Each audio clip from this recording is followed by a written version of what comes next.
Bonjour à tous les amis, on se retrouve aujourd'hui pour une nouvelle vidéo pour parler NBA. Je suis de retour après un mois et demi de partiel, je reprends enfin les vidéos sur YouTube. Donc voilà, ça on s'en fout. Aujourd'hui, on va parler d'un sujet qui a animé beaucoup l'actualité ces derniers jours et qui risque d'animer encore l'actualité pendant les prochains jours. C'est la question du coach des Lakers.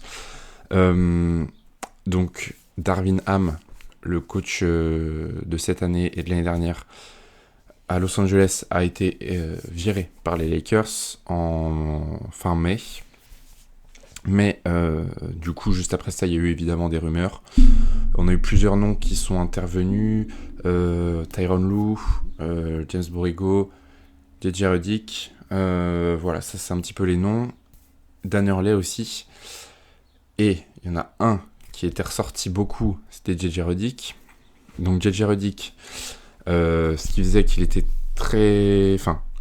qu'il était vraiment en pole position pour prendre ce poste, c'était que il y avait quoi les Lakers, LeBron James plutôt, avait un podcast, et a toujours d'ailleurs un podcast avec JJ Redick. Enfin, c'est plutôt le podcast de JJ Redick, mais en tout cas il invite très régulièrement LeBron dans ce podcast. Il discute beaucoup, notamment de tactique, tout ça. Donc ça montrait déjà quelques signes. JJ Redick avait aussi eu, il me semble, plusieurs rendez-vous avec certaines personnes, tout ça. Quelques rumeurs avaient fuité. On pensait même quasiment que c'était officiel en fait. Jusqu'à ce que, l'autre jour, une information intervienne, c'est que Dan Hurley, coach actuel en NCAA à UConn, soit annoncé, enfin pas annoncé coach, mais en tout cas qu'il y ait des rumeurs et qu'un rendez-vous avec les Lakers soit annoncé, qui s'est déroulé vendredi il y a 2 jours.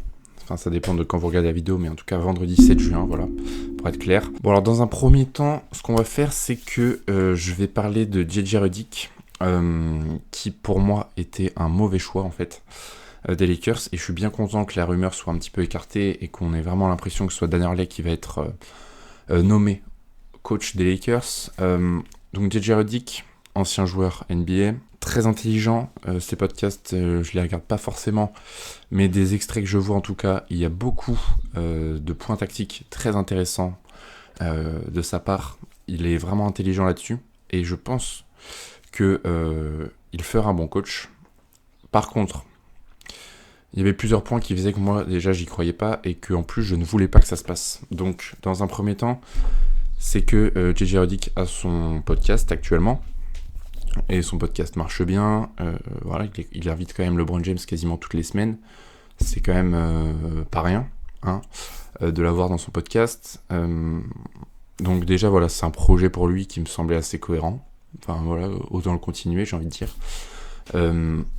Ensuite, JJ Redick, je pense que, il y avait plusieurs informations qui avaient dit qu'il ne souhaitait pas quitter la côte Est. Alors je sais pas exactement où il habite, mais en tout cas voilà, il préfère la côte Est vraisemblablement. Donc il y avait en plus ça qui intervenait. Le fait aussi que je pense que devenir coach des Lakers sans aucune expérience, parce que JJ Redick, il était joueur, c'est pas mal, mais voilà, ça reste un joueur, c'est pas un coach. Il était joueur, ensuite il a fait son podcast, mais il a jamais été coach, il a jamais eu d'expérience de coaching. Devenir coach des Lakers, une des équipes les plus suivies en NBA, avec le plus de, avec le plus, on va dire, de polémiques, de drama, tout ça, toujours des rebondissements dans des trucs, toujours des rumeurs qui traînent, c'est vraiment une franchise très très suivie. Donc beaucoup de pression évidemment qui viennent avec, une attente de résultats instantanés, hein, parce que les Lakers, là, le projet c'est maintenant, encore 1 an ou 2 si on est optimiste, mais voilà, c'est maintenant, c'est pas dans 5 ans, voilà, il prend pas une équipe de jeunes qui doit monter, tout ça, c'est encore autre chose. En plus, il est très proche toujours de LeBron James, donc ça faisait en fait un peu comme s'il avait été pistonné par LeBron pour le poste. Donc voilà, il y avait plein de points moi, qui me dérangeaient, et voilà, cette pression qu'il aurait eu tout de suite, j'aurais eu peur qu'il ne puisse pas la tenir, et que les Lakers ne s'améliorent pas.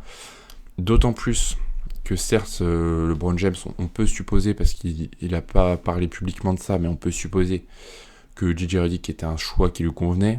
Je pense qu'il s'entend bien avec lui. S'il fait des podcasts avec lui, c'est que ça va bien entre les deux. Par contre, l'autre star des Lakers, Anthony Davis, lui a eu plusieurs déclarations dans lesquelles il disait qu'il n'était pas forcément très à l'aise avec ce choix. C'est pas lui qui l'a dit publiquement, mais c'est le journaliste Mark Stein qui a dit que Anthony Davis préférait la rumeur d'encore avant James Borrego. James Borrego qui avait été assistant coach, il me semble, c'est sûr même qu'il avait été assistant coach aux Pelicans lorsque AD y jouait. Donc voilà, donc en plus, si tout cela avait été fait et que J.J. Redick avait fini coach, ça veut dire qu'il serait arrivé dans un vestiaire avec cette image un petit peu de coach pistonné par LeBron. L'autre star, AD, qui est aussi le patron de cette équipe, il faut le dire, LeBron commence à se faire vieux, c'est vraiment AD qui est l'âme de cette équipe, on va dire, en défense comme en attaque. Et l'autre star qui n'est pas dans ton camp et qui n'a pas forcément envie de te voir, c'est compliqué. Donc voilà, je pense que ça n'aurait pas été le bon choix, et je suis bien content que J.J. Redick n'ait pas été, en tout cas, rien n'est officiel, mais en tout cas, que la rumeur soit quand même moins grande. Mais bon, alors, quand même, ce qui s'est passé est assez étonnant, puisque effectivement, c'était J.J. Redick qui était annoncé. Finalement, il y a eu une annonce de la part de Adrian Wojnarowski, donc un petit peu l'insider NBA, qui a dit que Dan Hurley avait un rendez-vous avec les Lakers ce vendredi là, et donc grand rebondissement dans cette affaire, et évidemment c'est désormais lui qui est en première ligne en première position pour devenir coach des Lakers l'année prochaine. Alors, qui est Dan Hurley? Donc c'est un coach NCAA depuis 2001. Il avait même été un petit peu avant assistant coach, mais depuis 2001, il est coach titulaire. En 2018, il a rejoint UConn, et depuis, il a obtenu 2 titres, en 2023 et en 2024. Il a aussi été, cette année, nommé coach de l'année en NCAA, et pour le coup, c'est un coach assez charismatique.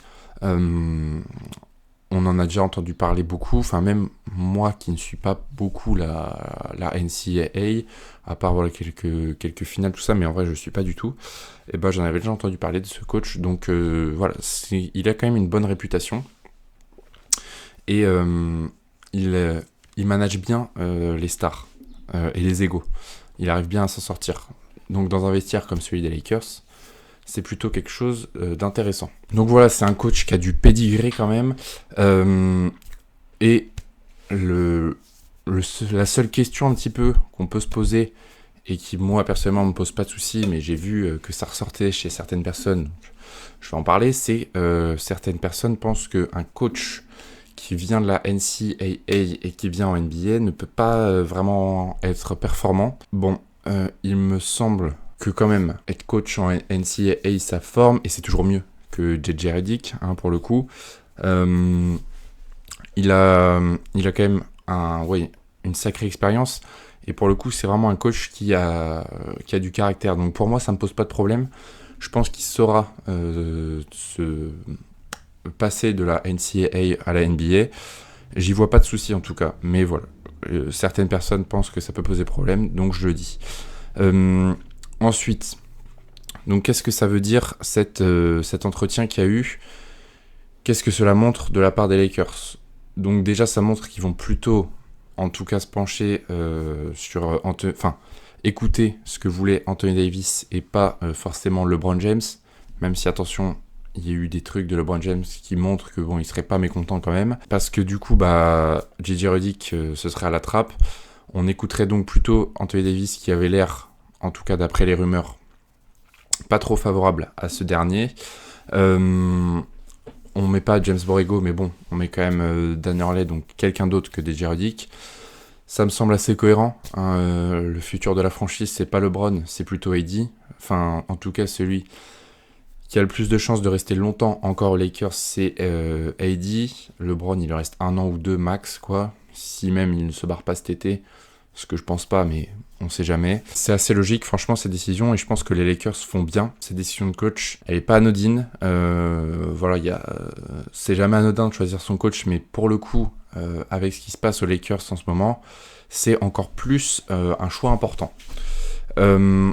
Ensuite, donc ce que j'ai dit, LeBron James, en tout cas, il a pas l'air trop mécontent quand même que Dan Hurley soit pressenti au poste de coach, puisqu'il l'avait dit il y a quelques semaines lors des finales en fait. LeBron, il avait tweeté en disant Dan Hurley était foutrement bon. Donc voilà, ça montre quand même que voilà, il a dit exactement en français, il a dit il est tellement foutrement bon. Lui et son staff sont super créatifs avec leur attaque, j'adore. Voilà, donc ça, il y a déjà 6 semaines, LeBron savait peut-être déjà tout en fait, il y a 6 semaines, hein, on ne sait jamais. Non, je pense pas quand même, mais en tout cas, voilà, il a quand même remarqué que Dan Hurley était un bon coach. Donc ça c'est bien déjà. Ça montre qu'il fera pas la gueule, que si jamais Dan Hurley est choisi, il sera pas, il va pas menacer de quitter les Lakers. Donc du coup, voilà à peu près tout. Vendredi, il y a eu l'entretien.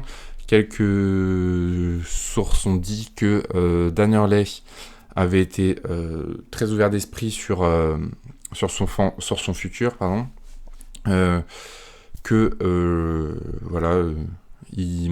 Il allait s'adapter à ce qu'on lui demande aux Lakers. La seule question encore, donc évidemment, maintenant là, ce qui reste à savoir, c'est si Dan Hurley, lui, veut venir aux Lakers, parce que visiblement, les Lakers sont plutôt chauds. Dan Hurley a fait l'entretien, et depuis, il dit que...